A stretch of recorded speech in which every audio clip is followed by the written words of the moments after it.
That flower smells rotten. There are two styles of disc jockeying, club DJing and event DJing. Club DJs match drum beats, spin weird and random songs, and usually play their own produced music for their fans. It doesn't matter how bad their music is, they just do it anyway.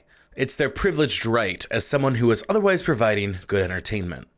Some club DJs might play 30 seconds of a song before being called to switch songs.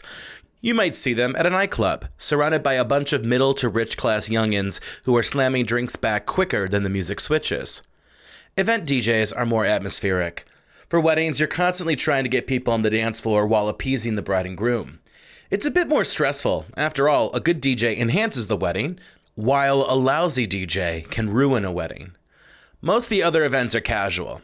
I love DJing cruises because most people are relaxing to the music and not dancing. Sure, if people start dancing, that's great, but I don't feel pressured to turn up the dancing on a cruise. Sometimes dozens will dance on the boat's small, tight dance floor, shaking the ship so hard you'd think we'd hit something in the lake. It's even more relaxing to DJ during a lunch cruise. Grandma Jean got on the boat for a relaxing lunch cruise, so you can't play Cardi B's WAP through the subwoofers. She wants to hear some Motown casually in the background while she eats bland chicken with watered-down gravy and coos over the lake. Once in a while, I get to do an event that's not a wedding. Proms aren't too bad, although the staff administration must demand that the DJ plays clean music. The clean versions don't seem to work, especially when there's a song where every other word is explicit or the innuendos are clear as Vaseline. You might not hear it because the lyrics are poems or one single word is bleeped out, but Principal Smith is dancing to a song about fellatio. This one prom had students clamoring for a single song that did not have a clean version. I felt like a religious extremist trying to ruin everyone's night. Most of my anxiety isn't about whether I know the music. I don't really care about learning about what the kids are listening to. The pressure is more connected to not knowing what to play. That's why I prefer schools that give me giant music lists ahead of time. The gigs I can DJ in my sleep are 5Ks, new store openings, and charity benefits. Events where you can play anything and nobody notices or cares. One of my favorite events was a charity fundraiser party dinner benefit. English needs a word to summarize the compilation of that event description. During this event, I queued up songs on an automatic playlist which made them happy and impressed. The best part came later when I was asked to MC the raffle and was able to crack some jokes and turn the party into a comedy. In early 2022, I was asked to DJ an anniversary party. I figured it would be a fun time, easy work, and low maintenance. This was my standard life approach to friends, relationships, and passions. Because it wasn't a full-on gig, I had to load 2 speakers, 2 mixing boards, a cable bin, and various other musical sundries into my tiny but effective Mitsubishi Mirage. It was like trying to fit a cucumber in a toilet paper cardboard roll. It managed to fit, but some major busting was happening at the seams. A few times on the drive to and back, I questioned the safety of having music equipment pressing against me in the car's gear shift. I precariously drove a half hour to a small township on the east side of Cleveland. The party was happening at a historic town hall. I love history, but disagree with those who label anything that's been around for a century as historic, especially people who pick out historic venues for their events and want you to know it's historic. It reminds me of Ohio State University students who religiously scream, "It's the Ohio State University." Certain historians might be shocked at my seemingly lack of respect for historic buildings. But this building was established in 1814, they might bluster. Cool, but it's not like Abraham Lincoln had anonymous gay sex in the historic building. Did something significant happen here? No, it's just wood and stone that's lasted for 200 years. Just a bunch of random folks filling their permits and taxes on this city property, right? I entered the venue to scout out the location and meet the couple. It was their 50th anniversary and they were around 70 years old. The couple, Cindy and Brian, were already dressed for the party while shuffling things around the space. Cindy looked like the type who was probably the popular girl in school, and Brian looked like the type who enjoyed a cigar night until his wife called to tell him to get back home. I had an acceptable initial reaction of them. "Which table do you want me to set up on?" I asked. This was the question that ultimately led to the downfall of this entire story. After all, why would a DJ arriving at an event venue need a table? Cindy and Brian looked shell-shocked, as if I had spit on their child. They asked me why I didn't have a table. The answer was simple. My company didn't give me a table. The venue provides a table for the DJ 99% of the time. Part of the contract my boss provides for clients states that venues are to supply a table unless requested. And if you knew you wouldn't have a table, why not ask? I don't think I could fit a table in my car, but I could have tried. What had started as a cute discussion about the table had evolved into Nancy Drew and the missing table. The answer was quite simple. The missing table was Cindy and Brian's fault. This wasn't a psychological bonfire chat where multiple answers could be accurate. I was clearly in the right, and the customer was wrong. I was not going to roll over and say, "Oops, we messed up." I did exactly as I was told. The discussion about the missing table got to a point where I awkwardly told them I didn't need a table. To say I didn't need a table was like saying that a shark didn't need seawater. How could I DJ without a table? DJ on the floor? With a silent sigh, Cindy returned home to fetch me the table. Cindy assured me she would let the dog out one last time anyway, so the trip was not just purely for the table. The rest of the night appeared to have progressed fine. Brian and Cindy's anniversary party featured ancient guests who were old and had gone to high school probably during one of the wars in the 1950s and 60s, so I played a lot of older music. I ran into a few tech issues, but thankfully had developed loopholes to get over the problems. The food was pristine, and I played all the music they wanted. Brian and Cindy had given me a sheet of 100 songs that I slowly powered through. I prefer when I get so many tracks because it puts the onus on the party organizers. Well, why did no one dance at my event? The 100 songs you chose sucked. Well, then why did you play them? Because you told me to play those songs? The old people who had attended slowly left, as in walked slowly and not all at once. It was time to wrap it up for the evening. I tore down and vanished quickly and made sure to hand back their table. I was thankful and gave my pleasant, "You're a client," sugary appreciation as I hopped into my storage unit of a car. A couple of days later, my boss hit me up because Cindy and Brian had some feedback. I am known for my overzealous interest in critical feedback. I had a fellow actor who once told me that he had never met an artist so demanding of constructive criticism, but Cindy and Brian's fuss blew me away. They were mad that I didn't have a table.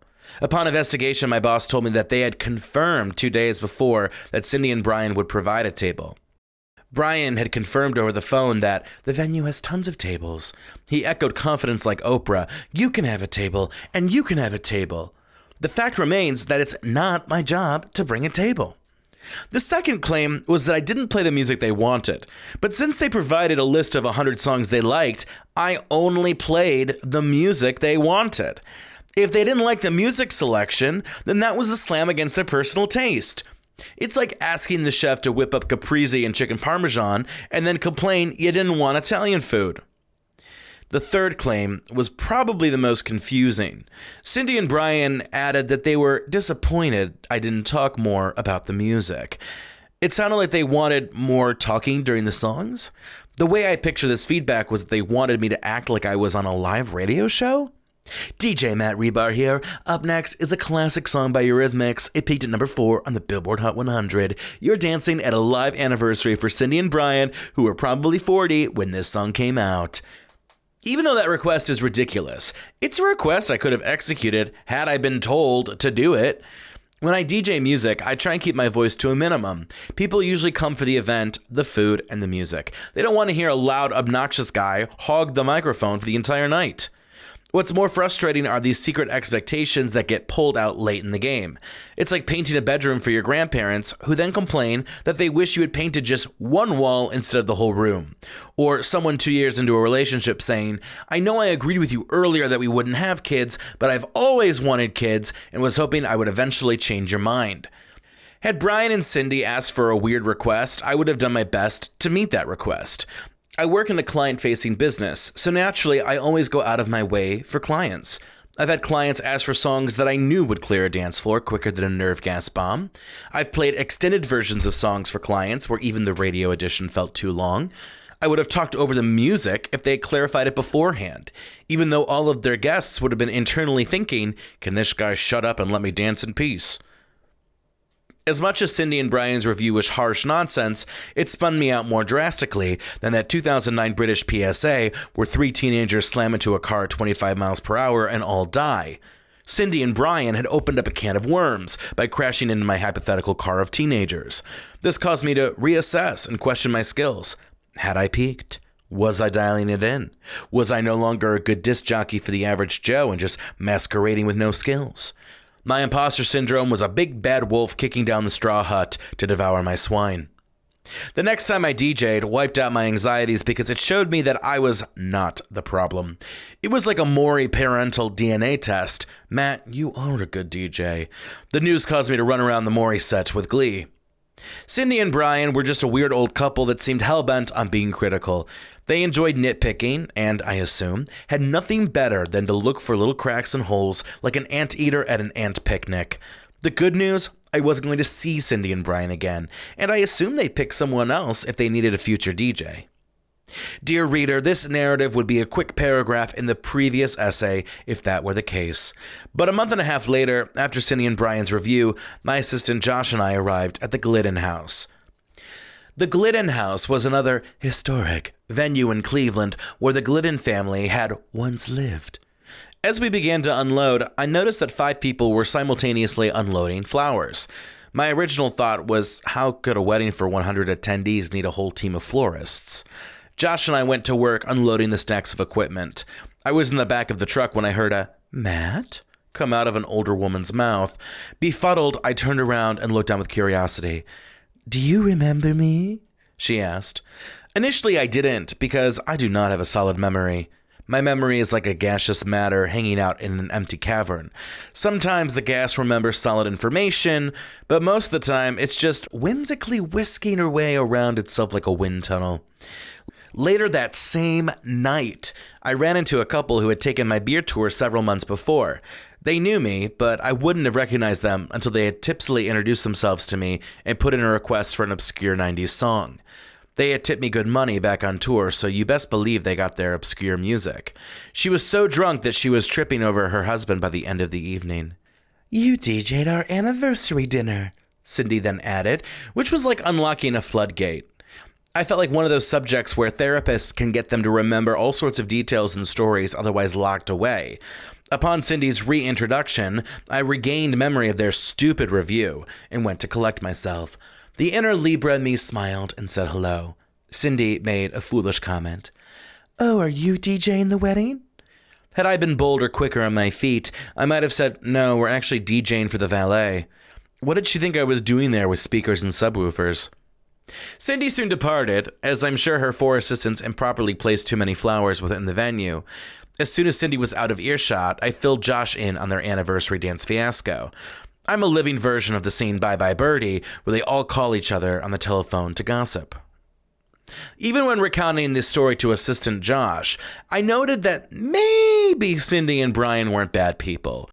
Conceivably, they had just shown a wrong side, a small rotten side, with me. Perchance they were having a stressful day setting up their party. Could they think they had communicated their expectations correctly? They were old enough to be getting Social Security. Maybe they had a memory oopsie-daisy?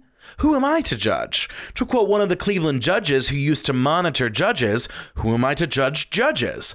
I believed in the message, although that judge was actually in charge of the judges, so he looks like an ass compared to how I look like Mother Mary. It wasn't just Cindy who was there with flowers. Brian was her assistant, dressed as if he was picnicking with the Kennedy family on a grassy knoll. He was certainly not dressed for the hands-on work of floristry. I don't really boss around people who work with me, but I immediately commissioned Josh to run some intelligence. Josh listened in and found out that Cindy ran the florist company from her basement, which didn't seem like a great place to store flowers. "I don't think it's you," Josh pointed out early on. "They're definitely weird." The first thing I noticed about Cindy and Brian's florist company was how many boxes, bags, and things they had. Their stock was too much for a small wedding and their final exhibition. It was like being commissioned to paint your grandparents' bedroom that new shade of red and bringing 5 buckets, 20 brushes, and 3 ladders. Was there no way to streamline that process? Josh and I finished our entire DJ setup in less than 2 hours, while it took 5 old people 4 hours to put up some centerpiece flower designs and finish the bouquets. Couldn't the floral arrangements been handled last night? Especially if you're going to take the time of a Lord of the Rings director's cut movie to set up on the day of. Cindy and her henchmen were so behind on the bouquets. A few bridesmaids came over to inquire if the bouquets were ready, since the ceremony was a half hour away. Cindy was unhappy with their demands and got to work doing the bouquets. She stifled some sassy expletives under her breath as she struggled to tie a few flowers into a bouquet. I know flowers aren't forever, just Cindy's attitude is, but her time management was more atrocious than yogurt that's been pushed back to the fridge and then abandoned for a few months. I figured my comeuppance would occur at some point, but I was curious how it would arrive. Like Rihanna at a fashion party, it arrived in a blaze of glory that I would savor. The Glidden house had a decently sized rectangle-shaped storage room in which I'd put some boxes and gear. Out of laziness, I decided to keep our equipment close to the door. We weren't blocking anything, and there were a few things in the back of the rectangle, but why bother taking the extra 5 minutes to push and rearrange the back half of the closet? We only needed the space for the day. I wasn't going to Marie Kondo some venue's closet for efficiency. Also, I didn't work for the hotel, so I wasn't going to organize a company's closet. I used the rectangular closet space to change from my dirty setting up DJ clothes into my fancy wedding clothes. Midway through, half bare and all, Cindy walked in on me. I did one of those sing-songy, "I'm changing" yells. Cindy left to probably go make some last-minute bouquets. Moments later, Brian knocked at the door, and since I was done, I opened the door. He stood there looking like he was ready to spew boomer attitude. He was also the first person who, for me, ruined the aesthetic of a white suit. "Oh, is this the storage room?" Brian asked, as if he had walked into a blank space instead of a room filled with storage. I couldn't tell if he was hinting that I shouldn't be changing in a closed-off closet room. "Yes," I said, void of emotion. I was standing in front of Brian, which obscured a proper view of the room. From where Brian stood, the room looked small and full of things. He couldn't see the free space beyond the pile of equipment. "It's pretty full," Brian said, looking around the closet. "Doesn't seem like there's any place to put our things." "Oh, that sucks," I responded before leaving the room, closing the door behind me, and trying to keep my shit-eating grin under wraps as Brian looked around for alternative storage situations. My revenge was complete. Had I told Brian about the available space, they would have easily been able to put their things in the storage room. It probably would have involved work out of me, and had they been nice, I would have been willing to be less lazy, but instead, they had to put their things God knows where. Due to space issues, they left an actual cart on the wedding venue's floor. This happens when you treat people poorly. You don't have storage space for your boxes, bags, and totes. The florists were still building decor, even though the wedding was minutes away from starting. The floral arrangements were less stunning than you'd assume, given the time allotment. A bunch of white flowers in a vase that looked pretty, but wouldn't win awards for complexity. Usually I hear a comment from the mother of the bride or the groom about the flowers, but like the flowers, mum is the word. The ceremony was lovely, although the wedding featured many drunk non-listeners. The photographers had tribulations gathering those involved in group shots, which caused the wedding to run an hour late. While we waited for the bride to bustle herself, I got a tidbit from Emma, a photographer. "The bride and the bridal party are upset that the florist is here," photographer Emma told me. I immediately wanted to collect and examine the evidence to j'accuse Cindy and Brian. I'm a broken detective receiving foggy clues to solve a case. "What?" I commented. "But isn't the florist supposed to set up the flowers? Why would the bride and bridal party be upset with the florist?" Emma didn't know, which left me confused. Maybe they wanted someone other than Cindy to be present making the flowers? But that seems stupid. I returned to the DJ booth to see Assistant Josh eyeing me with fervor. "Cindy asked me where we are eating," Josh explained. "She asked what?" You could sense the tension coming off my body. "Is Cindy eating with us?" I would rather eat with a rabid raccoon. I would have less of a chance of being attacked if I was with the raccoon, especially if good food was positioned between the raccoon and me. Moments later, having changed, Cindy appeared in a black dress. I know black dresses are classy, but they feel a tad morbid at weddings. "Oh my gosh," I whispered to Josh. "I think she's staying to eat with us." I was not looking forward to dinner with Cindy and Brian. I was blessed that I was a fast eater. This was the first positive feature of my fast eating technique. I waved over the Glidden House event coordinator.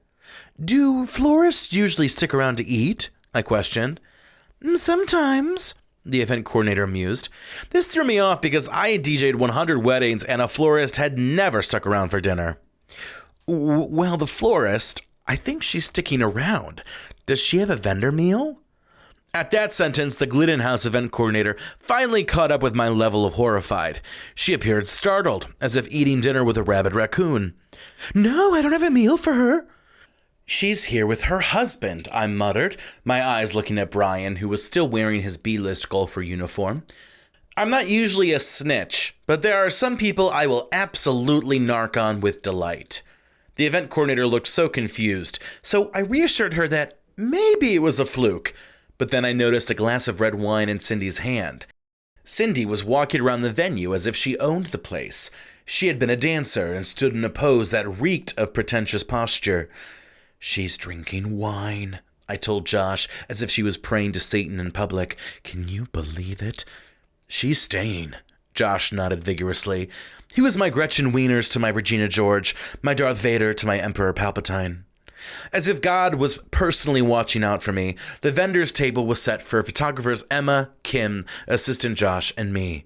From our seated position, we could see Cindy grabbing another glass of red. Was she a florist turned wedding crasher? Thankfully, Beth, the matron of honor, walked close, so I pulled her over and asked for details on the florist. Beth's face lit up, which indicated significant gossip was about to pour down our gullets like worms from Mama Bird to her babies. Well, the florist invited herself to the wedding, Beth explained.